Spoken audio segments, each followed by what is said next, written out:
अगली मेथड्स आईओडीज वाली हैं क्या? आईओडीज,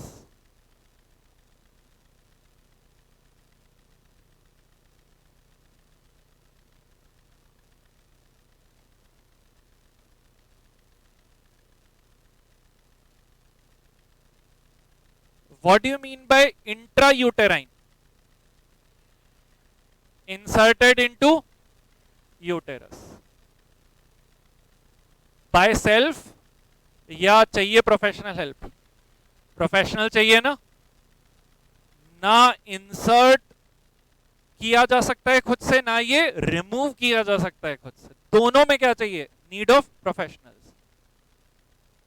समझ में आया? अब आ जाओ इस पे, डिवाइस। मैंने बोल दिया पहले तो आईयू से निकाल लेंगे, इंट्रा यूटेराइन है तो it must be inserted into uterus. Device से रिलेटेड मैं एक पॉइंट बता रहा हूं, इट मस्ट बी इम्प्रेगनेटेड, या ये वाला वर्ड भारी हो जाएगा, it must be treated with barium sulfate to make it detectable in X-ray। मेरी बात ध्यान से सुनो, क्या बोल रहा हूं। इस डिवाइस को ऐसे ही लगा दोगे या पहले डिवाइस का ट्रीटमेंट करोगे? किसके साथ? एक्सरे कराते हो, अपनी बॉडी से एक्सरे पास करते हैं, हाँ या ना? वो स्ट्रक्चर जो एक्सरे को पास नहीं होने देते, रिफ्लेक्ट कर देते हैं, उसकी इमेज बन जाती है। तो क्या मैं उसको बोल दूंगा ओपेक फॉर एक्सरेज? एक्सरेज यहां पे रेडिएशन, तो रेडियो ओपेक। मेरी बात समझ में आएगी नहीं आई? जब एक्सरे पास करते हो तो केवल उन्हीं स्ट्रक्चर की इमेज बनती है जो एक्सरे को ब्लॉक करते हैं, जो रिफ्लेक्ट कर देते हैं, हाँ या ना?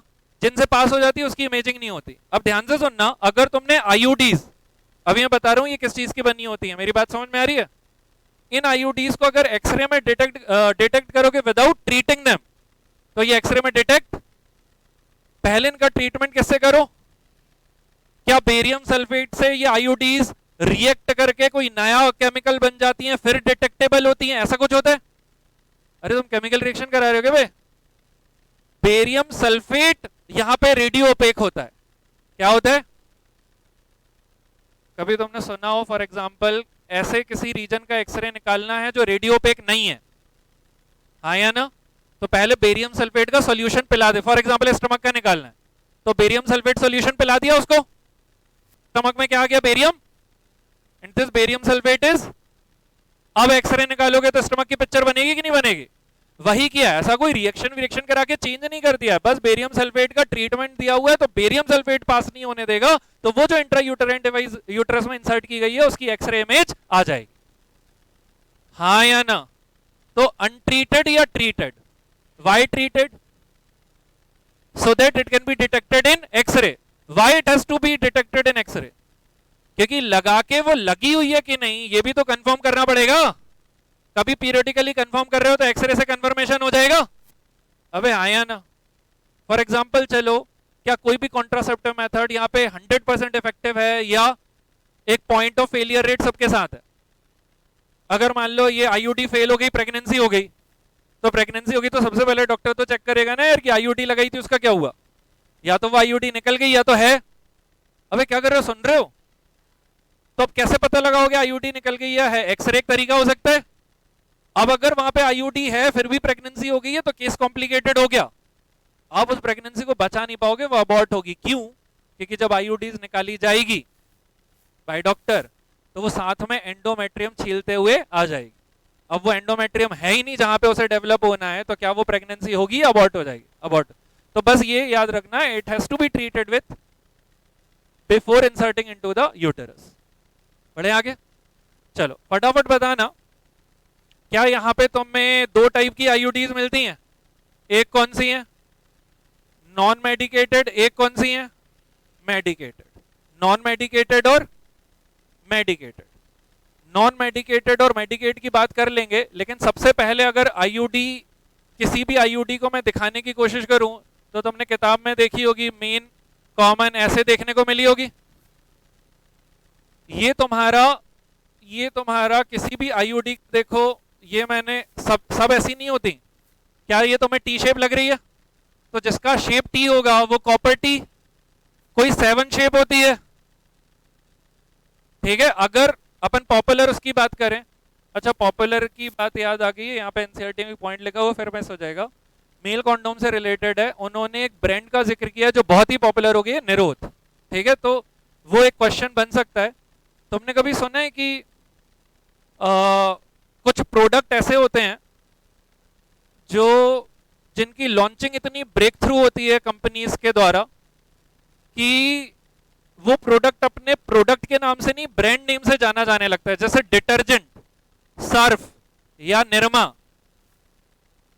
अच्छा बेसिकली प्रोडक्ट तो वो डिटर्जेंट है, लेकिन निरमा की इतनी ब्रांडिंग हुई थी कि गांव में अभी भी जाओगे तो वो ये नहीं बोलते डिटर्जेंट ले आओ, निरमा ले आओ। निरमा तो ब्रांड नेम है। डालडा वैसे तो एक टाइप का घी है, लेकिन ब्रांड कौन सी थी? डालडा। इतनी खतरनाक उसकी ब्रांडिंग हुई थी कि लोग अब उसको डालडा के नाम से ही जानते हैं, ठीक है। तो गांव साइड कॉन्डोम को वो लोग निरोध बोलना शुरू कर देते हैं, जबकि निरोध ब्रांड नेम है, जो प्रोडक्ट है वो made up of rubber and latex condom है, ठीक है। नॉन मेडिकेटेड और मेडिकेटेड, बढ़ू आगे।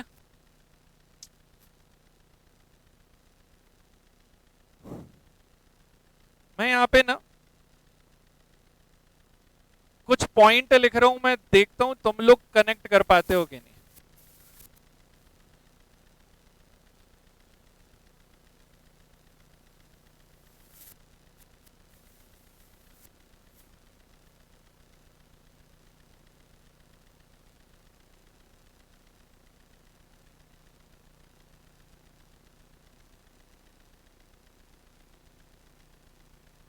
सरफराज सर को कॉल कर देना कि शायद मैं 12:30 तक या 1 बजे तक छोड़ू, है ना, तो उस हिसाब से आए।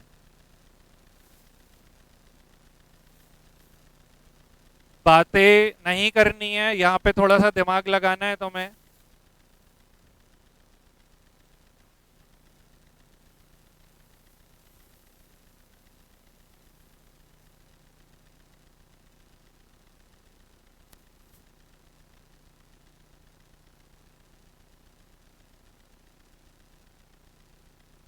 आ जाओ। नॉन मेडिकेटेड ये तो ज्यादा यूज होंगी नहीं, ज्यादातर कौन सी यूज होंगी? मेडिकेटेड। क्या मेडिकेटेड 2 टाइप की हो जाएंगी? तुमने क्या पढ़ा है वो बोलो। और हार्मोन रिलीजिंग, ठीक है।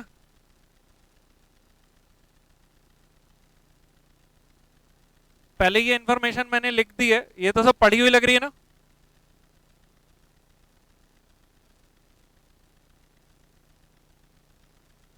ये हार्मोन सुना है? इससे रिलेटेड इसके भाई बहन जो होते हैं उनको कोजीनर्स बोलते हैं। तो अपन क्या देख रहे हैं? प्रोजेस्टेरोन एंड रिलेटेड कोजीनर्स, ठीक। अगर मैं सारे कोजीनर्स क्लासिफाई करूं तो मुझे सबसे पहले तो मिलेगा नेचुरल प्रोजेस्टेरोन, जो हम सबकी बॉडी में बन रहा है, हाँ या ना? क्या नेचुरल अकेला होगा या सिंथेटिक भी हो सकता है? सिंथेटिक भी हो सकता है। कई सारे होते हैं जिनकी फर्दर सब क्लासिफिकेशन होती है, जितना तुम्हें जानना जरूरी है मैं उतने बता रहा हूं, ठीक है। तुम्हें कहीं ना कहीं एनसीईआरटी में इनका जिक्र मिलेगा, नॉर एथिनड्रोन, ठीक है, नॉरजेस्ट्रिल, एंड इसी का लीवो रोटेटरी वर्जन लीवोनॉरजेस्ट्रिल। ये रेड वाला दिख रहा है ना, एक है डीजोजेस्ट्रिल। हैं बहुत सारे, लेकिन वो बहुत सारे हमारे किसी काम के नहीं है। तुम्हें बस प्रोजेस्टेरोन के भाई बहन अगर याद करने हैं तो ये हैं, एक नॉरजेस्ट्रिल एंड लीवोनॉरजेस्ट्रिल और डीजोजेस्ट्रिल, ठीक है। सिंस ये प्रोजेस्टेरोन के भाई बहन है तो उन्हीं के जैसा बिहेवियर, मतलब उन्हीं के जैसा एक्शन होगा। कभी अगर प्रोजेस्टेरोन का एक्शन चाहिए और प्रोजेस्टेरोन अवेलेबल नहीं है तो तुम क्या ले लोगे? कोजीनर्स। अरे हाँ या ना? अबे क्या बोला, समझ में आया? और अगर प्रोजेस्टेरोन अवेलेबल भी है लेकिन ज्यादा बेटर क्वालिटी किसकी है? सिंथेटिक, तो फिर आप सिंथेटिक चूज कर लो। काम वही मिलने चाहिए, ये चूज कर लो, चाहे ये चूज कर लो, हाँ या ना? अब तुम्हारी नीड क्या है, कंडीशन क्या, उसके हिसाब से हमारी चॉइस होगी। क्या मेरी बात समझ में आई या नहीं आई? सो गए हो या आवाज दे पाओगे? क्लियर है? तो कौन कौन से तीन तुम्हें कोजीनर्स याद करने हैं? पहला नॉर्जेस्ट्रेल एंड लीवोनॉर्जेस्ट्रेल, डीजोजेस्ट्रेल, सही है? कोई डाउट? ये याद करना है, ठीक? अच्छा फटाफट बताना, पहली कौन सी थी? अब ये जो तुम्हारा, अच्छा ये तो मैंने आधे ही बताया, क्या ये फ्रेम देखा? टी शेप है, इधर देखो सब लोग, क्या ये फ्रेम के आर्म्स हैं? क्या ये वर्टिकल कॉलम है? फ्रेम के नीचे ये थ्रेड लटक रहा है, ये जो थ्रेड लटक रहा है ये नायलॉन का हो। इस थ्रेड की यूटिलिटी क्या है कि जब आप इंसर्ट करते हो किसी आईयूडी को, कहां पे? यूटेरस, तो उसका थ्रेड नीचे कहां आता है? वेजाइना। तो जिस फीमेल ने आईयूडी प्रेफर की है, उस फीमेल को रेगुलरली अगर चेक करना है कि आईयूडी स्टिल वहां पे प्लेस्ड है या नहीं है, तो उसके लिए क्या देते हैं? ये नायलॉन थ्रेड, और इसकी कोई यूटिलिटी नहीं। It is used to confirm the presence of the IUDs within the uterus, क्योंकि वो आईयूडी पे है, वो प्रेगनेंसी नहीं चाहती है, रेगुलर चेक करेगी, अरे हाँ या ना, क्योंकि अगर प्रेगनेंसी हो गई तो वांटेड या अनवांटेड, फिर abortion, otherwise mental trauma. Clear है? क्या ये तुम्हें समझ में आया स्ट्रक्चर किसी भी उसका? बढ़ू आगे? अच्छा बताओ, विच इज द मोस्ट, इतनी सारी जो कॉन्ट्रासेप्टिव मेथड्स हैं, which is the most popular contraceptive methods in world? Barriers. अब वर्ल्ड से आ जाओ इंडिया। अब इंडिया दो टाइप का है, रूरल और अर्बन। रूरल और, अगर तुम देखोगे जो अर्बन इंडिया है वो चला जाएगा हार्मोनल पे, वो इतने पढ़े लिखे होते हैं कि दवाई खरीदना जानते हैं, उसको यूज करना जानते हैं, कब लेना है कब नहीं लेना है ये जानते हैं। लेकिन जो तुम्हारा रूरल इंडिया है वहां पे इतना कोई माथापच्ची चाहता नहीं है कि रोज दवाई, मतलब हर महीने दवाई खरीदो फिर चेक चेक करके उसको लो हाँ या ना, फिर वो भूल भी जाते हैं, पढ़े लिखे नहीं होते, तो कौन सा फर्स्ट डे कौन सा सेकंड डे, तो उनके लिए प्रेफरेबल मेथड कौन सी है? आईयूडीज। वैसे इररिलेवेंट है, जो एनसीईआरटी में लिखा हो वो कर लेना। तो which is the most popular contraceptive method around world is barrier, in urban India is pills, और रूरल इंडिया आईओडीज। चलो आ जाओ यहाँ पे वापस। नॉन मेडिकेटेड, सब लोग ध्यान से देख रहे हो ना? थोड़ी आवाज देते रहो तो मुझे पता लगेगा कि जाग रहे हो। नॉन मेडिकेटेड में खाली यही सब होगा, फ्रेम और थ्रेड। थ्रेड की यूटिलिटी समझ में आ गई? ये जो फ्रेम बना होगा तुम देखोगे स्टेनलेस स्टील का भी हो सकता है, प्लास्टिक का भी हो सकता है, पॉली स्टाइरीन करके केमिकल होता है उसका भी हो सकता है, लेकिन वो इंपॉर्टेंट नहीं है। इंपॉर्टेंट ये है कि नॉन मेडिकेटेड से किस तरफ जा रहे हैं, और मेडिकेटेड में एक को क्या बोला? तो वो जो कॉपर रिलीज होगा वो कहां से होगा? वो कॉपर, अभी तो तुमने देखा कि फ्रेम इस चीज का बना हुआ है, या तो एसएस का या तो प्लास्टिक का है, ये नायलॉन का है, यहां तो कहीं कॉपर दिख नहीं रहा। अबे हाँ या ना? फिर कॉपर का तुम्हें वायर लपटा हुआ मिलेगा। क्या होगा कॉपर का?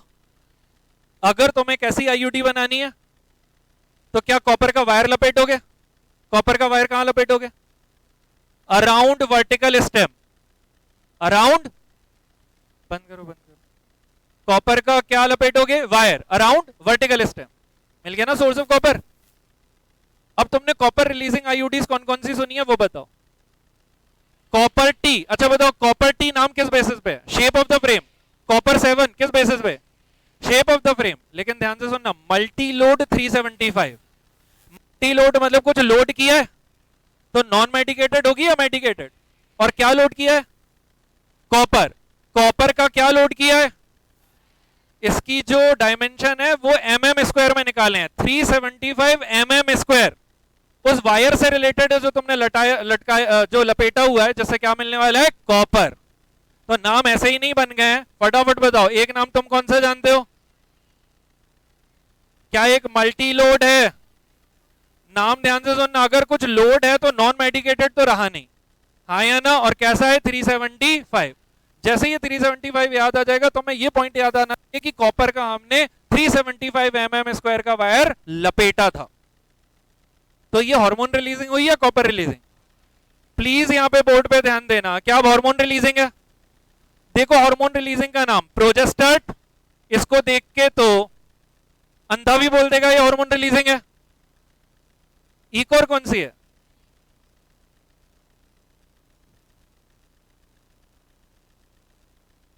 LNG is abbreviation for which is one of the congener of, तो ये भी हार्मोन रिलीजिंग हुआ ना। तो अब कभी मैच द कॉलम आएंगे, फंसना नहीं है। नॉन मेडिकेटेड और मेडिकेटेड निकाल ले जाओगे। नॉन मेडिकेटेड तो यूज ही नहीं होती, नाम क्या है, लिप्स लूप। तुम देखो मेडिकेटेड जो होंगी लोडेड होंगी, वो नाम से समझ में आएंगी। कॉपर टी नॉन मेडिकेटेड या मेडिकेटेड? कॉपर 7 मल्टीलोड 375 ये मेडिकेटेड और कौन सी, कॉपर रिलीजिंग। और प्रोजेस्टर्ड और लीवोनॉर्जेस्ट्रल हार्मोन रिलीजिंग। तो मैच दी कॉलम कभी आएंगे तो झट से पकड़ लोगे, कंफ्यूज नहीं होना है, हाँ या ना। मैं तुम्हें बता देता हूं, रिप्रोडक्टिव हेल्थ से एक क्वेश्चन सर्टेन है, और वो क्वेश्चन सर्टेन है फ्रॉम कॉन्ट्रासेप्टिव मेथड्स। अरे हाँ या ना। और जब when it comes to contraceptive method, तो जो हार्मोनल मेथड आगे आने वाली है वो, और ये जो आईयूडीज है ये प्राइम एरिया है जहां से क्वेश्चन बनेगा। कुछ समझ में आया या नहीं आया? पहले तो तुम मुझे बताओ, ये सब अपन ने देख लिया, क्या हमें सारे टाइप के आईयूडीज मिल गए? नॉन मेडिकेटेड और मेडिकेटेड में कौन कौन से, कौन कौन से? क्या ये वर्किंग प्रिंसिपल लिखे हुए हैं? रिलेट कर दो किसका वर्किंग प्रिंसिपल कौन सा है। एक एक करके शुरू करते हैं, प्लीज ध्यान से सुनो। क्या ये नॉन मेडिकेटेड है? कुछ लोड है या कुछ लोड नहीं है? खाली यही मटेरियल है, लेकिन ये जो भी मटेरियल है foreign to the female body है। कोई भी मटेरियल जो फीमेल की बॉडी में फॉरेन होगा, दिमाग लगा रहे हो? अरे भाई भले ही नॉन मेडिकेटेड है, लेकिन ये सब तो है ना, प्लास्टिक का, स्टेनलेस स्टील का, it will be treated as self to the female body या फॉरेन टू द फीमेल। और अगर फॉरेन वहां पे ट्रीट कर रहे हैं तो क्या इम्यून रिस्पॉन्स नहीं आएगा या आएगा? अब इम्यून रिस्पॉन्स में इम्यूनिटी, इनेट, एक्वायर्ड। इनेट में तुमने पढ़ा होगा first line, second line, external defence, internal defence. उसमें कहीं तुम्हारे फैगोसाइटिक सेल थे, पढ़ेंगे थे कि नहीं थे? तो बताओ फैगोसाइटोसिस बढ़ना तुम किसको एट्रीब्यूट करोगे, नॉन मेडिकेटेड या सबको? केवल नॉन मेडिकेटेड फॉरेन की तरह रिकॉग्नाइज होगी या सब होंगी? सब होंगी। अभी तो हम एक एक करके चलते हैं। इसका सोल वर्किंग प्रिंसिपल क्या है? केवल ये यही इंड्यूस करा सकते हैं अगर यूटेरस में ये रखे गए। प्लीज मेरी बात ध्यान से सुनना। तो फैगोसाइटोसिस कहां बढ़ेगी? यूटेरस। फिर से बोल रहा हूं, कहां रखा है तुमने? रिकॉग्नाइज्ड एज सेल्फ या फॉरेन? नो इम्यून रिस्पॉन्स या इम्यून रिस्पॉन्स? फैगोसाइटोसिस कम या ज्यादा? And what you mean by phagocytosis ज्यादा? वहां पे फैगोसाइटिक सेल ज्यादा है ना। तो कभी अगर स्पर्म वहां से गुजरेगी तो वैसे ही फैगोसाइटोसिस होती थी, अब कम होगी या ज्यादा होगी? Is that clear? This is the working principle of non medicated. और कुछ कर ही नहीं सकते क्योंकि कुछ उनके पास है ही नहीं। अब आ जाओ काय पे, मेडिकेटेड पे काय पे आ जाओ, कॉपर रिलीजिंग। पहले चलो कॉपर रिलीजिंग की बात कर लेते हैं, या पहले चलो हार्मोन रिलीजिंग की बात करते हैं। किसकी बात करते हैं? हार्मोन रिलीजिंग में तुम क्या दे रहे हो? क्या दे रहे हो? जब भी हार्मोन रिलीजिंग लगाई जाएगी, डॉक्टर प्रेफर करते हैं 5वें दिन ऑफ द साइकिल। जब भी उन्हें क्या लगानी होती है? आईयूडीज। कौन सा डे वो प्रेफर करते हैं to insert the hormone releasing IUD inside the uterus of the female? 5th day of the reproductive cycle. कौन सा फेज खत्म? मेंस्ट्रुअल। कौन सा शुरू? फॉलिकुलर, जिसमें क्या होना था? डेवलपमेंट। किसका? किसका डेवलपमेंट? फॉलिकल। 1 या 12-15 सबके सब डेवलप होते थे। लास्ट स्टेज तक एक क्या बनता था? ग्रावियन। बाकी बीच में शहीद हो जाते थे। ऐसा ही था। कौन से फेज में? फॉलिकुलर फेज में। फॉलिकुलर फेज में कौन कौन से हार्मोन काम कर रहे थे? एफएसएच और एलएच। ये फॉलिकुलर डेवलपमेंट में मेन रोल किसका था? एफएसएच। एलएच तो हार्मोन निकलवा रहा था, याद आया कि नहीं आया? श्योर हो? अब प्लीज ध्यान से सुनना, इस वाले फेज में एफएसएच तो क्या कर रहा था? Follicular development. भेजे में जा रही है बात? एलएच क्या कर रहा था? हार्मोन निकलवा रहा था। और एस्ट्रोजन प्रोजेस्टेरोन दोनों या केवल एस्ट्रोजन? प्रोजेस्टेरोन इस फेज में नहीं लाते क्योंकि प्रोजेस्टेरोन आया और एफएसएच और एलएच गए। ये फेज गया, फॉलिकल डेवलप ही नहीं होगा, वो फटेगा ही नहीं, ओवुलेशन ही नहीं होगा। Is that clear? Follicle develop नहीं हो तो साइकिल शुरू ही नहीं हुई ना। बात समझ में आ गई? कब? जब क्या आ जाए? Progesterone. During which phase? Follicular phase. Clear? बताओ 5वें दिन तुमने क्या लगाई? IUD. Hormone releasing, which will start releasing what? Progesterone. From which day onward? 5th. कौन से फेज में हो? FSH LH अपना काम कर पाएंगे? नहीं, खेल खत्म। FSH LH काम नहीं कर पाएंगे तो क्या फॉलिकुलर फेज में फॉलिकल का डेवलपमेंट होगा? नहीं। ध्यान से सुनते जाना, कनेक्ट कर दे रहा हूं मैं पिछला जो है अपना उसी से। क्या फॉलिकल डेवलप होंगे? नहीं, क्योंकि कौन नहीं है? FSH। कौन नहीं है? और LH। क्या वो एस्ट्रोजन निकलवा पाएगा? नहीं। क्या एस्ट्रोजन जाके यूटेरस पे एंडोमेट्रियम की थिकनिंग करता था, जिस पे प्रोजेस्टेरोन बिल्डअप करता था, फिर उसको इम्प्लांटेशन के लायक बनाता था? अब जब प्रोजेस्टेरोन उस फेज में है, FSH और LH नहीं है, तो एस्ट्रोजन नहीं है, एस्ट्रोजन नहीं है तो प्रॉपर एंडोमेट्रियल ग्रोथ और थिकनिंग नहीं है। It is making uterus unsuitable for implantation. हाँ और ना? क्लियर है?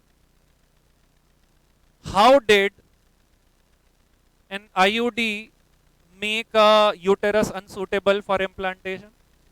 कोई पूछेगा तो क्या बताओगे? बिकॉज ऑफ द, और कौन से दिन से? इंपॉर्टेंट ये है ना, अब तुम 14वें दिन के बाद अगर लगाते हो तो पहली साइकिल में तो हो चुका सब, आपने 5वें दिन से लगा के डेली खत्म कर दिया।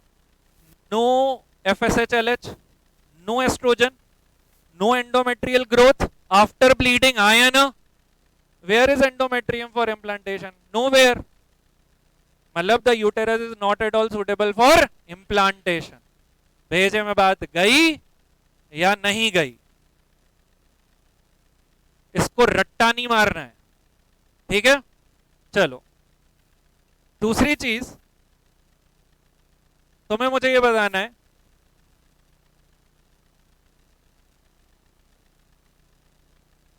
प्रोजेस्टेरोन का एक और रोल, क्या सर्वाइकल म्यूकस याद आया? थिकनिंग, ताकि क्या बने? Plug, to prevent abortion.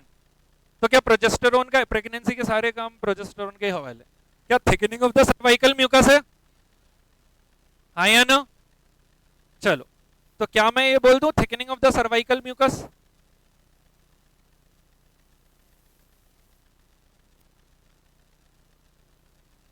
Sure हो?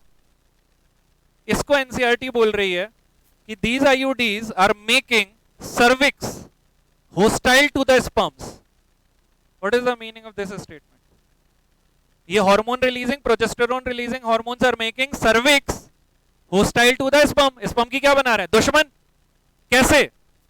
Bye thickening. अगर सर्विक्स में सर्वाइकल म्यूकस इतना थिक है तो क्या स्पर्म को जाने देगा या नहीं जाने देगा? तो हो गई ना हॉस्टिलिटी टुवर्ड स्पर्म। अरे भाई बात समझ में आई? यही है समझने वाला जो एनसीईआरटी में क्लियर है। तो बताओ, नॉन मेडिकेटेड का कोई वर्किंग प्रिंसिपल पूछेगा तो क्या बताओगे? एक ही बताओगे, लेकिन हार्मोन रिलीजिंग का पूछा तो 2 या 3? कौन कौन सा? ये वाला भी, ये वाला भी, ये वाला भी? पक्का?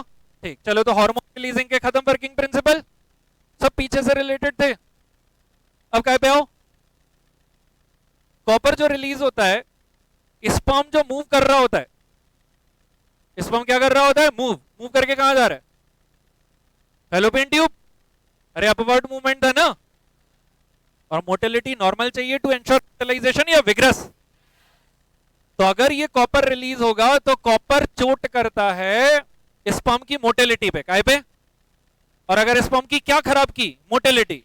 तो क्या खराब हुई? Fertilising capacity. तो देखो जरा, कॉपर क्या रिलीज करता है? Fertilising capacity of by reducing sperm motility with the help of copper ना। तो तुम मुझे बताओ, कॉपर रिलीजिंग से जो कॉपर है, क्या वो स्पर्म मोटिलिटी रिड्यूस करेगा?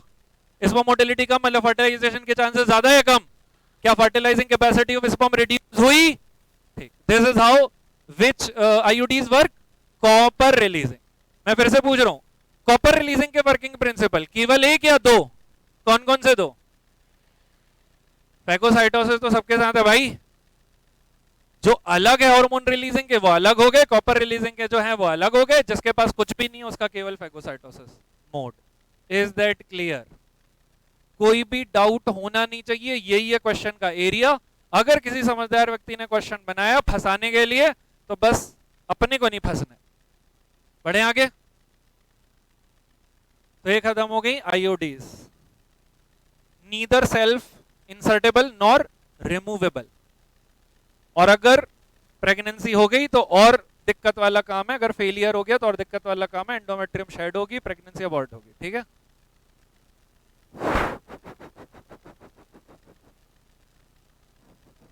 ठीक, खत्म आईओडीज। बढ़ते हैं आगे।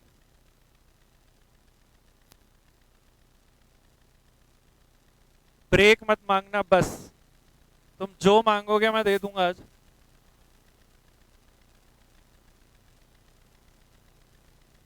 प्लीज बातें नहीं, देखो तुम कहां आके बातें करते हो, जहां पे मैं बोल रहा हूं क्वेश्चन का एरिया है। तुम्हारी टाइमिंग भी ना बिल्कुल परफेक्ट है। जब फर्जी चीजें चल रही होती हैं तो तुम्हें ब्रेक नहीं चाहिए, जब काम की चीज आई तो ब्रेक चाहिए। इधर आओ। कौन सी methods? But obvious based on hormones. तो कौन सा हार्मोन अपन देखते हैं अभी? तो हार्मोनल मेथड्स में अगर मैं तुम्हें इसका वर्किंग प्रिंसिपल पहले ही बता दूं तो मुझे रोकना है ओवुलेशन इन मेथड्स के थ्रू। क्या रोकना है?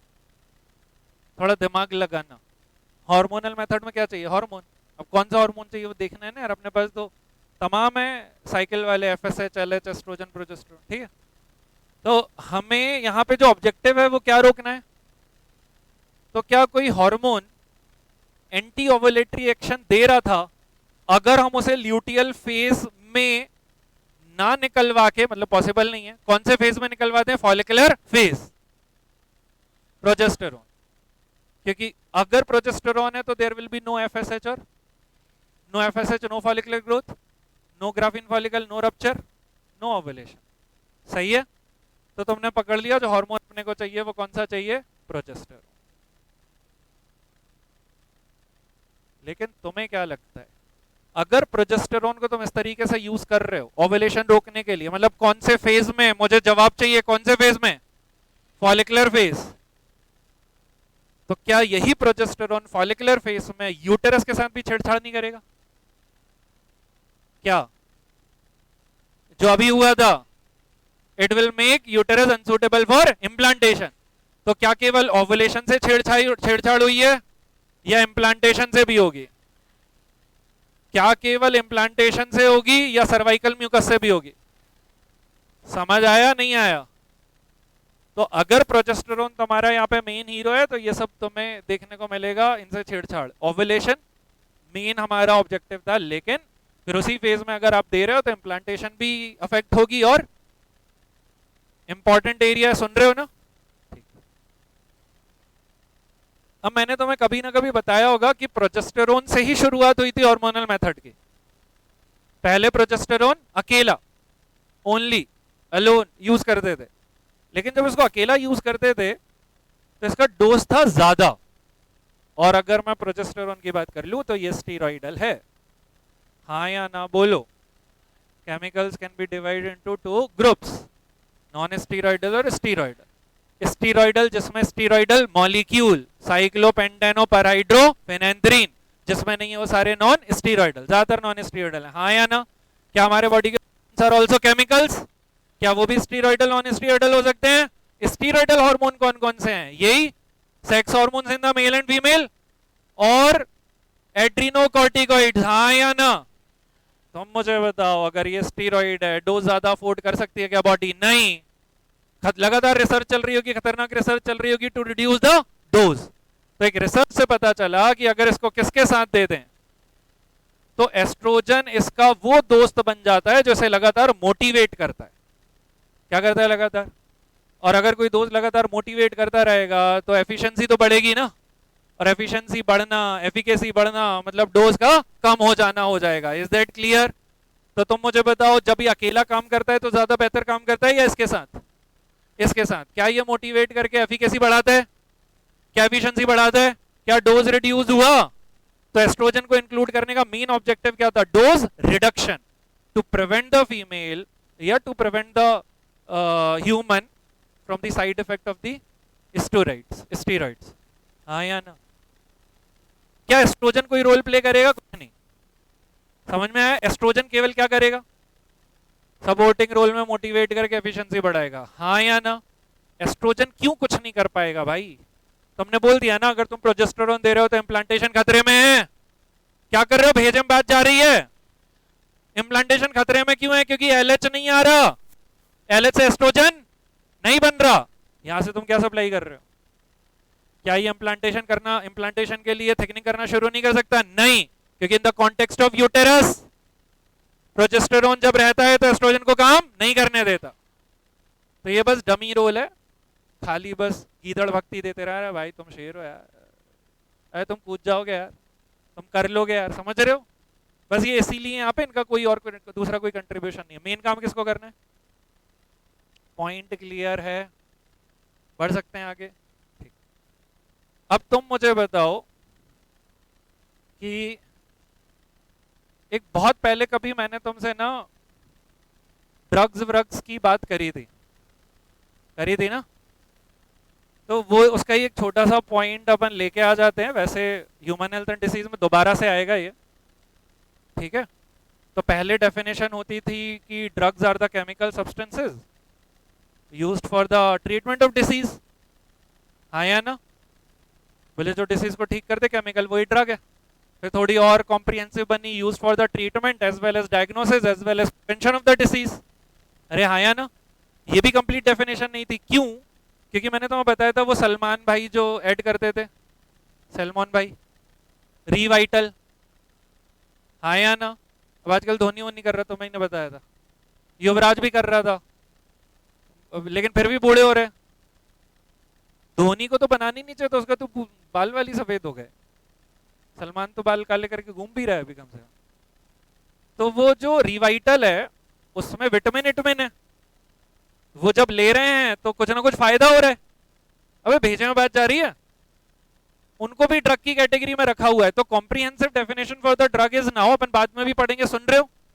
Any chemical substances which is benefiting the recipient in any way, either by treating disease, diagnosing disease or preventing disease, और तुम्हारा कुछ भी तुम्हें फायदा पहुंचा रहा है किसी भी तरीके से। हाँ या ना?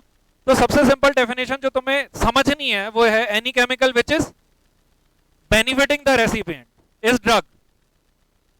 Is that clear? And no drug can be administered directly in their original form. पहले तो ड्रग के बारे में समझना से कोई लेना देना नहीं था। ड्रग समझ गए ना? अच्छा, ये वो वाला ड्रग नहीं है। पहला इमेजिनेशन वही करते हो।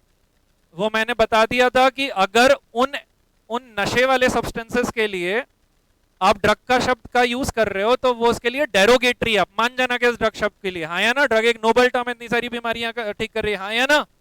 तो भाई वो जो यूजेज है उन सब्सटेंसेस के लिए ड्रग का, वो थोड़ा सा डेरोगेटरी रिमार्क है। इसलिए फिर एक नया शब्द लेके आना पड़ा। नशेड़ियों से कौन जीत?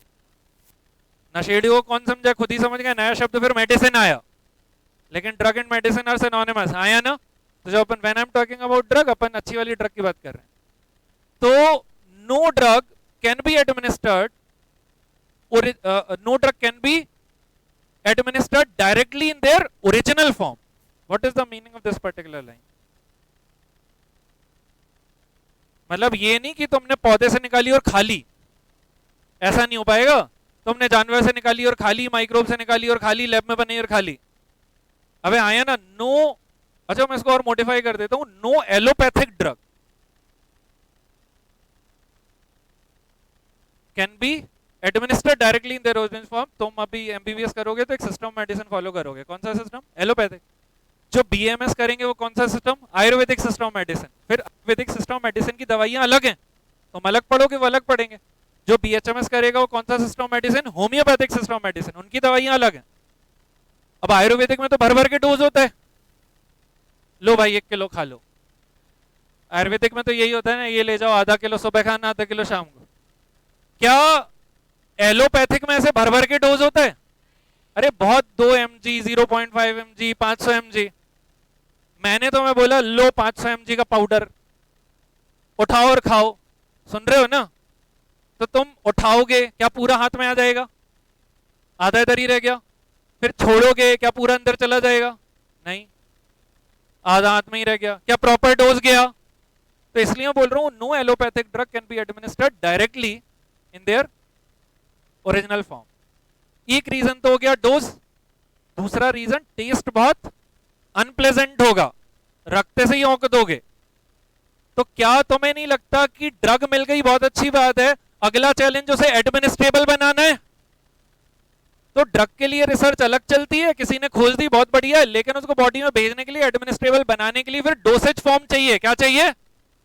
यहीं तक लाना था मुझे। क्या डोसेज फॉर्म समझ में आया? What does dosage form do? It makes the drug एडमिनिस्ट्रेबल। And dosage form can be of following type: solid, liquid, gaseous. अरे हाँ या ना? सेमी सॉलिड, गैसियस मतलब एरोसॉल।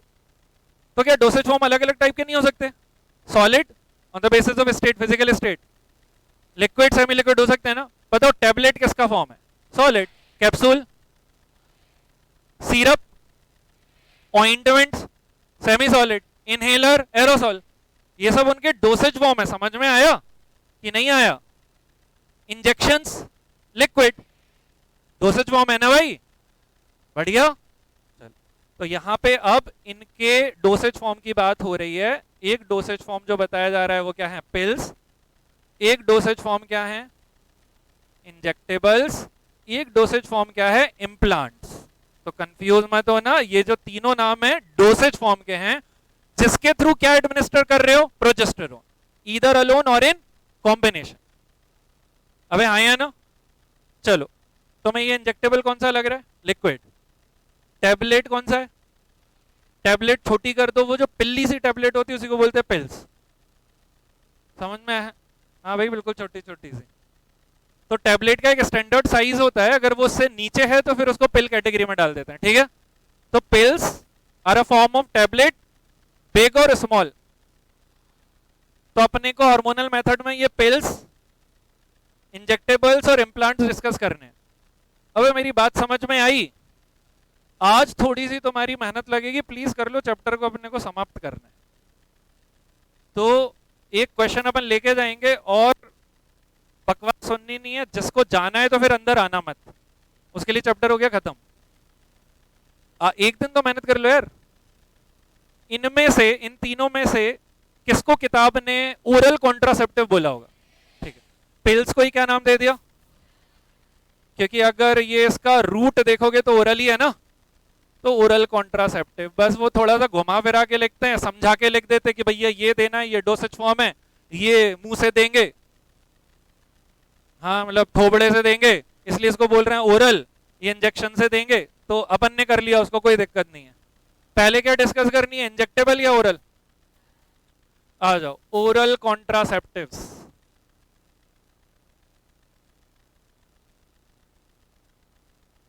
क्या इसमें पिल्स हैं?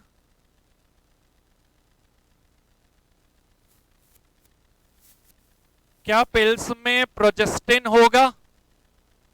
प्रोजेस्टिन अकेला होगा या एस्ट्रोजन के साथ भी हो सकता है? तो प्रोजेस्टिन ओनली पिल्स भी आएंगी, प्रोजेस्टिन प्लस एस्ट्रोजन पिल्स भी आएंगी, दोनों अवेलेबल। लेकिन ज्यादा बेहतर कौन सी होंगी? तो लोग ज्यादा प्रेफर कौन सी करेंगे? कॉम्बिनेशन वाली। समझ आया? तो पिल्स के केस में यहां पे मैं दो कैटेगरी बना देता हूं, एक है मिनी पिल, एक है कंबाइंड पिल। कंबाइंड पिल का मतलब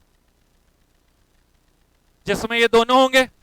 मिनी पिल का मतलब ये मत करना कि तुमने पिल्ली को और पिल्ली कर दिया, मतलब ऐसा नहीं कि छोटी वाली पिल इज मिनी पिल, नहीं भाई, वो तो ऑलरेडी छोटी है। मिनी पिल मतलब केवल क्या है? तो इसमें प्रोजेस्टेरोन ओनली और इसमें प्रोजेस्टेरोन प्लस एस्ट्रोजन का कॉम्बिनेशन। बताओ ज्यादा इफेक्टिव कौन सी होंगी? कंबाइंड वाली होगी। ठीक है, बढ़े आगे। डोसेज रेजिमेंट समझते हो? डॉक्टर फैमिली से नहीं है क्या कुछ? ऐसे वो दवाई लिखते हैं तो बोलते हैं ना दिन में 2 बार खाइयो, दिन में 3 बार खाइयो, ये डोसेज रेजिमेन है, कैसे कैसे खाना, समझे? इसी को बोलते हैं। इधर देखो जरा, इन दोनों का डोसेज रेजिमेन अलग है। इनको दिया जाता है for a time period of, इनको दिया जाता है for a time period of, considering the length of the menstrual cycle 28 days. हाँ या ना? अगर 28 डेज की साइकिल है तो आपको पूरे 28 डेज देना है। मेरी बात ध्यान से सुनो यहाँ पे सब। लेकिन अगर कौन सी पहले, तो कब शुरू करनी है? पूरे 28 दिन देनी है या 28 में से 21 दिन? 28 में से 21 दिन। तो वो कौन से 21 दिन?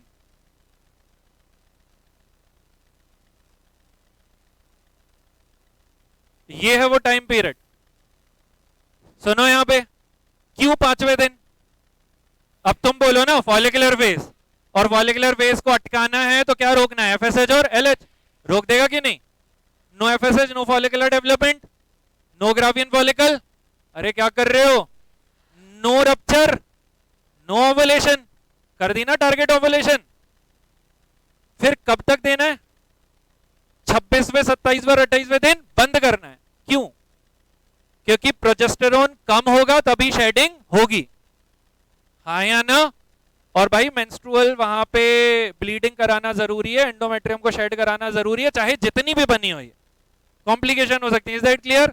तो 26th डे ऑनवर्ड आप प्रोजेस्टेरोन बाहर से देना बंद करोगे। बॉडी में जो भी प्रोजेस्टेरोन है वो मेटाबोलाइज होकर खराब होने लगेगा, प्रोजेस्टेरोन लेवल नीचे जाएगा, शेडिंग के लिए रास्ता खुल गया। क्या मेरी बात समझ में आई? तो ये है तुम्हारा 5वें से 25वें दिन तक का स्केड्यूल। ठीक हो गए क्या 21 दिन?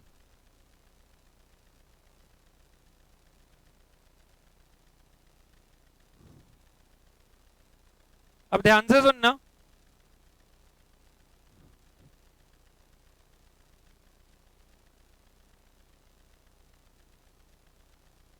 जब भी स्ट्रिप आएगी कंबाइंड पिल की, क्या आएगी? उसमें 21 टेबलेट रहेंगी। स्ट्रिप समझते हो ना? पत्ता पत्ता, सब बिल्कुल गांव खेड़े के आगे भर दिए। तो उसमें 21 टेबलेट रहेंगी। लिखा होगा 5वां दिन, 6वां दिन, 7वां दिन, लिखा होगा उसमें। क्यों लिखा है? बताने के लिए, ताकि एक इंस्ट्रक्शन रहे, आप भूलो नहीं। हाँ या ना? लेकिन जो आदमी बीमार नहीं है उसको दवाई खाने का याद नहीं रहता है। Female is not ill, female is on contraceptive, everything is going normal, but obvious है कि अपन भूलेंगे। तो कभी भी अगर एक पिल मिस हो जाती है, सब बाहर की चीजें, तो फिर रिकमेंडेड होता है कि उसको, जैसे मान लो 15th डे की मिस हो गई, 16 डे पे याद आया तो उसको 2 खाने को बोल दिया जाता है। ठीक है? हाँ या ना? 16 डे पे। अगर मान लो 15, 16, 17, 18 4-5 दिन मिस हो गई,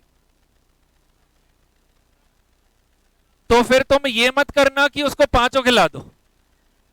ड्रग ओवरडोज भी कुछ होता है तो उसको खिलानी 2 ही है, लेकिन फिर वहां पे एक एक्स्ट्रा सेफ्टी की जरूरत पड़ेगी हस्बैंड वाइफ को टू प्रिवेंट प्रेगनेंसी। बस ये एक मैसेज है कि अगर ये मिस होती हैं तो क्या होता है। समझ आया? दूसरी चीज मुझे ये बताओ कि अच्छा, कुछ कुछ ऐसी भी कंबाइंड पिल की स्ट्रिप आएगी जिसमें 28 होंगी, लेकिन उसमें से 7 खाली होंगी। समझ गए ना? 7 खाली, प्लेसेबो बोलते हैं, प्लेसेबो। अंदर कुछ भी नहीं है, खाली पिल है, बस इसलिए कि रोज एक खाने की आदत बनी रहा है इसलिए वो 28 का स्ट्रिप बनाती है। लेकिन 7 प्लेसेबो पिल्स रहेंगी, उनमें कुछ भी नहीं होगा, ऐसे विटामिन मिनरल होगा, ये हार्मोन नहीं होगा। मुझे एक चीज बताओ, ये सारा जो डोसेज रेजिमेन है, ये जो मार्केट में दवाई बिक रही है, किस टेबलेट की स्ट्रिप धड़ल्ले से बेच रहे हैं? बीइंग कॉन्फिडेंट की साइकिल तो 28 दिन की होगी। पॉसिबल है? मतलब हम पिछले चैप्टर में पढ़ के आए भैया, ये तो 20 से लेके 34 डेज तक वेरी कर सकती है, 45 दिन की साइकिल को नॉर्मल माना जाता है। और दवाई कंपनी वाले इतने कॉन्फिडेंस से 21 टेबलेट की स्ट्रिप कैसे बेच रहे हैं? मैं बताता हूं कैसे बेच रहे हैं। ऑब्वियस है, मैं ही बताऊंगा। अगर किसी की मेंस्ट्रुअल साइकिल 45 दिन की है, इट मींस हार्मोनल इंबैलेंस ही तो है, और तुम दे क्या रहे हो? अगर किसी का 28 दिन की नहीं होगी तो ये लेने के बाद हो जाएगी। समझ में आया? नहीं आया? तो इसलिए तो कॉन्फिडेंस से बेच रहे हैं, नहीं तो फिर अलग अलग आती ना भाई, 30 वाले, 45 वाले, 45 वाले। जब आप इनको दोगे तो मेंस्ट्रुअल साइकिल विल बिकम, जो हार्मोनल इम्बैलेंस है वो बराबर हो जाएगा, तो will become regular near about 28 days. ठीक है? और फालतू की चीज सुनो, अगर किसी की उम्र 35 साल के ऊपर है, 35, तो chances of conception are high या लेस? तो फिर उनके लिए अलग कंबाइंड पिल आती हैं जिनमें, जिसको फेज्ड रेजिमेन बोलते हैं। रेजिमेन तो तुम समझ गए ना? फेज्ड मतलब मान लो 21 टेबलेट है तो 7 7 7 3 प्रकार की हो गई। शुरू वाली 7 में डोज कम, अगली वाली 7 में डोज ज्यादा, अगली वाली 7 में डोज और ज्यादा। ये ट्राइफेसिक रेजिमेन हो गया। ऐसे ही बाइफेसिक होगा, आधी जो है उनमें कम, आधे में ज्यादा, लेकिन ये रिकमेंडेड है फॉर द वुमेन अबव। ठीक, खत्म करते हैं। क्या मिनी पिल और कंबाइंड पिल समझ में आ गया? ड्यूरेशन क्लियर है? क्या 5वें दिन देने से ओवुलेशन पे अटैक हो गया? ओवुलेशन होगा या नहीं होगा? केवल ओवुलेशन पे अटैक हुआ या एस्ट्रोजन भी बंद हो गया तो इम्प्लांटेशन भी खतरे में? अरे हाँ या ना? और प्रोजेस्टेरोन है तो सर्वाइकल म्यूकस भी थिक होगा। क्लियर है? यहां पे जो एक पॉइंट है वो ये है कि अपन बात करते हैं, ये जितनी भी पिल हैं इनमें प्रोजेस्टेरोन और एस्ट्रोजन है। ठीक है? अच्छा, एक पहले मैं यहाँ पे इसको डिस्कस कर लेता हूँ। इमरजेंसी पिल कौन सी पिल है? इमरजेंसी पिल। इमरजेंसी पिल मतलब when the couple is not using any type of contraceptive method, हाँ या ना? और during fertile period there is a doubt unprotected sexual intercourse हुआ है, और ड्यूरिंग फर्टाइल पीरियड मतलब chances of fertilization are less या हाई? पक्का? उस केस में क्या रोल में आती हैं? Emergency pill. ठीक, कोई लिखेगा नहीं? यहां देखो, इमरजेंसी पिल का कॉम्पोजिशन क्या है फिर से? या प्रोजेस्टिन प्लस, या एक है मीफेप्रिस्टोन। सुनना मैं क्या क्या बोल रहा हूं। ये 3 प्रकार की इमरजेंसी पिल्स आती हैं। कितने प्रकार की? जैसे इनका अगर कोई ब्रांड नेम देखें तो तुमने माला डी, माला एन सुना होगा, सुना है ना? चॉइस वगैरह।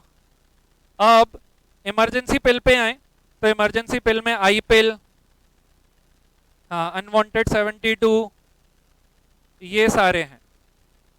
या तो उस इमरजेंसी पिल में ये होगा, या तो ये होगा, या तो ये होगा। कितने टाइप की होगी? 3। Is that clear? देखते हैं तुम लोग दिमाग लगाते हो कि नहीं। Chances of fertilization are high, doubt है कि फर्टिलाइजेशन हो जाएगा। और फर्टिलाइजेशन हो जाएगा मतलब अगर अपन नॉर्मल साइकिल की बात करें तो 14th डे। उसके बाद कौन सा फेस? ल्यूटियल फेस, जिसमें कौन सा नया हार्मोन? प्रोजेस्टेरोन। क्या वो फर्टिलाइजेशन के लिए ही आता है? In the case of fertilization उसी को तो सारे काम करने। अबे हाँ या ना? तो तुम्हें नहीं लगता कि अब जब लग रहा है कि फर्टिलाइजेशन हो चुका है तो प्रोजेस्टेरोन ही तुम्हारा दुश्मन है? सुन रहे हो? तो फिर एक इमरजेंसी पिल में होता है मीफेप्रिस्टोन। क्या होता है? It is antagonist to progesterone. It is मतलब प्रोजेस्टेरोन जिस रिसेप्टर से काम करता है उसी रिसेप्टर को ये ब्लॉक करता है। ये वो वाला एंटागोनिस्ट। क्या प्रोजेस्टेरोन अपने काम कर पाएगा? प्रोजेस्टेरोन काम नहीं कर पाएगा। क्या उसको एनवायरनमेंट मिलेगा आगे डेवलप होने के? नहीं मिलेगा ना? अरे हाँ या ना? एक हिसाब से खत्म प्रेगनेंसी। तो मीफेप्रिस्टोन का तो मुझे समझ में आया कि चलो ये क्यों दिया, क्योंकि ये तो एंटागोनिस्ट ऑफ प्रोजेस्टेरोन है। हमें इसके एक्शन नहीं चाहिए। अबे हाँ या ना? लेकिन मुझे ये समझाओ कि ये क्यों दिया? इसमें तो प्रोजेस्टेरोन ही दे रहे हो तुम तो, और उसको सप्लीमेंट ही कर रहे हो कि हाँ अगर फर्टिलाइजेशन हो गया हो तो बढ़िया ग्रोथ करना, जबकि कॉन्ट्रासेप्शन पढ़ रहे हैं अपन। ये कैसे पॉसिबल? ये वाली इमरजेंसी पिल क्यों आ रही है? एक काम करो, तुम सरेंडर कर दो, टाइम खराब करोगे। क्या सर्वाइकल म्यूकस का क्या करना? वो तो सेक्सुअल इंटरकोर्स हो चुका अनप्रोटेक्टेड, वो तो निकल चुके, अब तो फर्टिलाइजेशन के चांसेस ही हैं। हाँ लगा लो दिमाग, बस ज्यादा समय खराब मत करना। व्हेन आई एम टॉकिंग की लगा लो दिमाग, तो कुछ लोग तो आउट ऑफ रेस ही हो जाना। सरेंडर। ये वाली पिल क्या करेंगी, तुम मुझे बताओ, क्या उनको डाउट है कि ये फर्टाइल पीरियड है? हाँ या ना? उनको बस डाउट है कि ये फर्टाइल पीरियड है, लेकिन ऐसा भी तो हो सकता है अभी ओवुलेशन हुआ ही ना हो। अगर ओवुलेशन नहीं हुआ तो प्रोजेस्टेरोन क्या करेगा, जाके एलएच को पीक पे रहने देगा या घटा देगा? घटा देगा। जब तक एलएच पीक पे नहीं आएगा क्या नहीं हो सकता? तो ओवुलेशन तुमने एक्सपेक्टेड डे पे ही होने दिया या डिले कर दिया? डिले कर दिया। मान लो 3 दिन डिले कर दिया, इतने दिन में तो स्पर्म खत्म, बच गई प्रेगनेंसी कि नहीं बची? हाँ बेटा, ये 3 अलग अलग टैबलेट।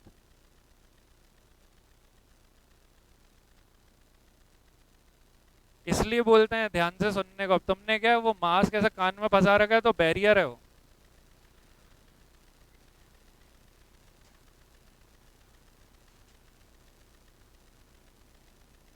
क्या इससे पॉसिबल है ओवुलेशन डिले करना? तुम्हें लगता है कि ये अनरिकमेंडेड यूज करनी चाहिए या रिकमेंडेड यूज करनी चाहिए आफ्टर कंसल्टेशन? क्यों? क्योंकि सब अलग अलग मोड पे काम करते हैं। अगर किसी को लगता है ओवुलेशन हो चुका तो अब इनका कोई यूज, लेकिन अगर ओवुलेशन नहीं हुआ है तभी तो यूज है। ओवुलेशन हो चुका तो फिर तो ये वाली चाहिए ना।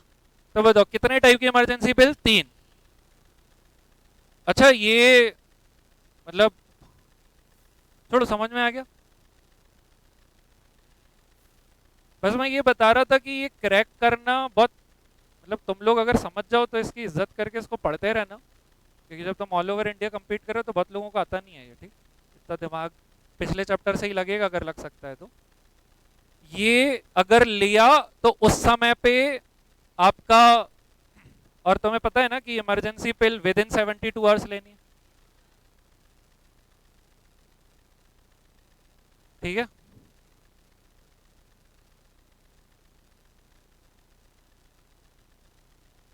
जैसे ही आप ये वाली लोगे तो वो प्रोजेस्टेरोन तुम्हारी बॉडी में जैसे ही बिल्डअप होगा वो फिर एलएच के साथ इंटरफेयर करेगा, जिससे फिर ओवुलेशन रुक जाएगी। ठीक है, तो फिर ओवुलेशन अगर डिले कर दी 2-3 दिन, 2-3 दिन बाद हो जाएगी, समझे?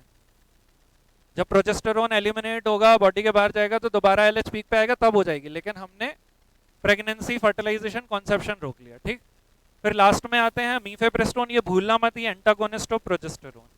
तो ये इमरजेंसी पिल है, ये तुमने देख लिया। अभी मैं एक पॉइंट और बता के खत्म करूं। तुमने अभी तक जितने भी ओरल कॉन्ट्रासेप्टिव देखे इन सब में स्टीरॉइडल कंटेंट है, एंड स्टीरॉइडल केमिकल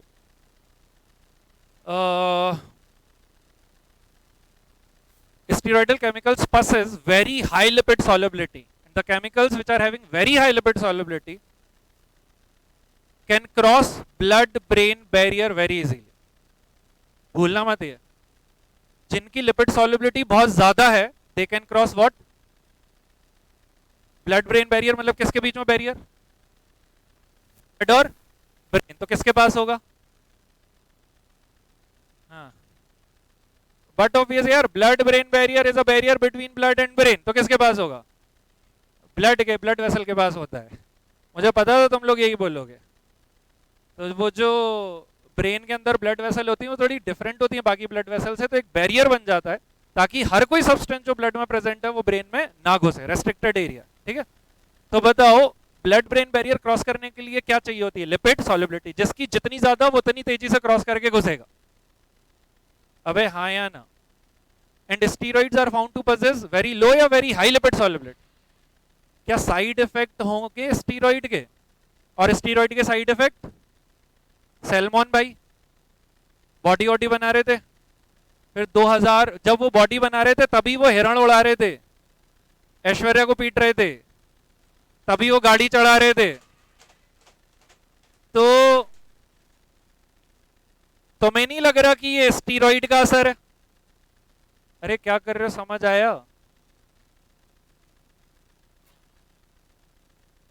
क्या स्टीरॉइडल सब्सटेंसेस बॉडी के लिए सही है या ऑल्टरनेटिव होने चाहिए? तो सीडीआरआई, लखनऊ,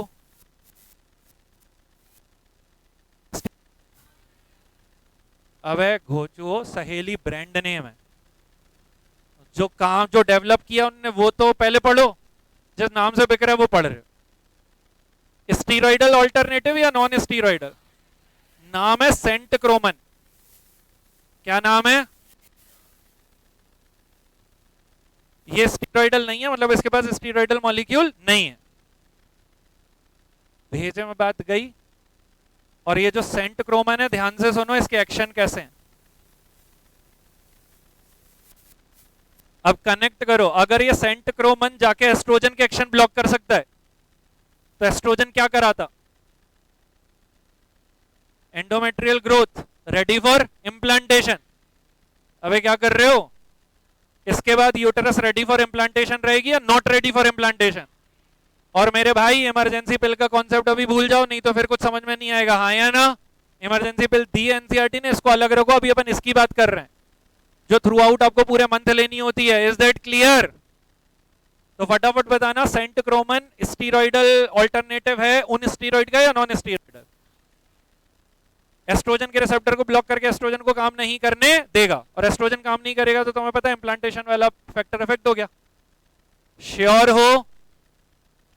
ये जिस ब्रांड नेम से बिक रही है वो है सहेली, और जो तुम्हें नहीं पता है वो भी मैं बता देता हूं, छाया। ठीक है, तो ये वो सेंटक्रोमन की बात हो गई है भाई साहब। नॉन स्टीरॉइडल का मतलब तुम जानते हो क्या हो गया? आ जाने तो जो भी बाहर गया आ जाने। तो ये तुम्हारे खत्म हुए ओरल कॉन्ट्रासेप्टिव पिल्स। कर लोगे? क्वेश्चन बनेगा जब भी रिप्रोडक्टिव हेल्थ से बनेगा, ये मेन टारगेट पे रहेंगे, मेन फोकस पे रहेंगे। और जब ये मेन फोकस पे रहेंगे तो सबसे पहली मेथड हार्मोनल, क्योंकि तुम देख रहे हो यहीं फंसेंगे। दूसरे नंबर पे आईओडीज। क्या अपन आगे बढ़ सकते हैं? ओरल कॉन्ट्रासेप्टिव अकेले थे या इंजेक्टेबल्स भी थे? इंजेक्टेबल ने एक प्रॉब्लम सॉल्व की, लेकिन एक नई प्रॉब्लम खड़ी कर दी। इंजेक्टेबल ने कौन सी प्रॉब्लम सॉल्व की? ये जो डेली डेली याद रखना पड़ता था, डेली डेली याद रखना पड़ता था कि भाई ये उसमें मिस हो रही थी, तो फिर इंजेक्टेबल आए। और इंजेक्टेबल में ये होता है कि अगर एक बार इंजेक्शन ले लिया तो वो 1 महीने, 2 महीने या 3 महीने के लिए कॉन्ट्रासेप्शन कर देगा, which is somewhat dangerous to in other context, क्योंकि 3 महीने तक ब्लीडिंग पूरी बंद हो सकती है। 3 महीने तक कंप्लीट डिसरप्शन देखने को मिलता है। बात समझ में आई?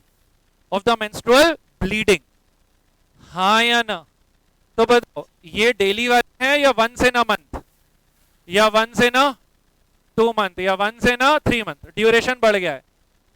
कंडीशन वही है, या तो प्रोजेस्टेरोन अकेला है या तो प्रोजेस्टेरोन और एस्ट्रोजन का कॉम्बिनेशन है। भाई दिमाग में बात जा रही है? थोड़ा सा यहां पे और फोकस कर लो, इसके बाद थ्योरेटिकली आएगा और अपन उसको आराम से निकल जाएंगे। इंजेक्टेबल के बाद इम्प्लांट्स पे आ जाओ। इम्प्लांट्स और बड़े वाले हैं, 5 साल, 5 साल के लिए कॉन्ट्रैक्ट। 5 साल ना करो तुम, ईयर ही कर लो इसको। अरे ईयर मतलब तुमने अभी डेज, फिर मंथ्स और ईयर्स। डेज के लिए पिल्स, मंथ्स के लिए इंजेक्टेबल, और ईयर के लिए इम्प्लांट्स। कुछ 3 साल वाले भी, कुछ 1 साल वाले भी, कुछ 5 साल वाले भी। उनसे हमें क्या करना है? सबसे ज्यादा समय तक असरदार कौन है? इम्प्लांट।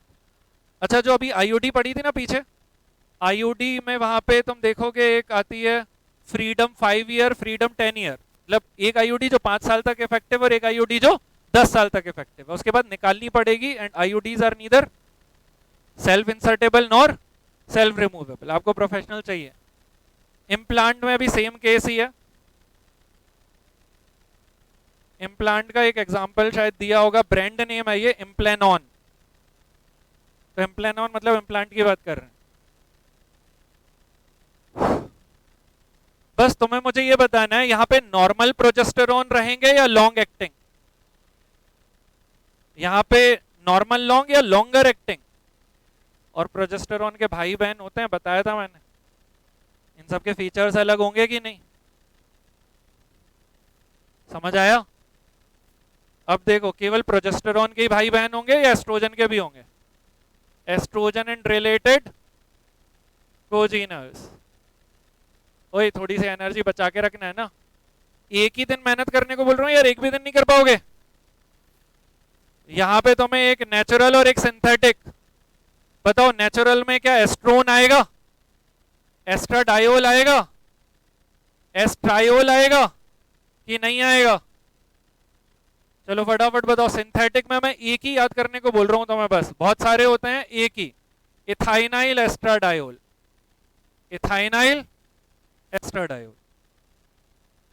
एक लास्ट पॉइंट जो समवॉट तुम्हारे लिए रेलेवेंट है, तुम शुरू से लेके जितने भी हार्मोनल मेथड में ये पिल्स और इंजेक्टेबल और इम्प्लांट देख रहे हो, क्या इसमें एस्ट्रोजन है जब कॉम्बिनेशन में है? तो वो एस्ट्रोजन ये वाला है। इनकी प्रॉपर्टीज अच्छी नहीं है, कोई ओरल रूट से एब्जॉर्ब नहीं हो रहा, किसी में कोई समस्या है। कौन सा है एस्ट्रोजन? इथाइनाइल। तो चाहे वो पिल हो, चाहे वो इंजेक्टेबल हो, चाहे वो इम्प्लांट हो, जो एस्ट्रोजन यूज हो रहा है वो कौन सा यूज हो रहा है? इथाइनाइल एस्ट्राडायोल। ठीक है, आ जाओ। एस्ट्रोजन की तो बात कर ली, प्रोजेस्टेरोन भी यूज हो रहा है ना? सुनो मेरी बात, तुम्हें क्या लगता है नेचुरल प्रोजेस्टेरोन अच्छा होगा या सिंथेटिक ऑल्टरनेटिव? ठीक है,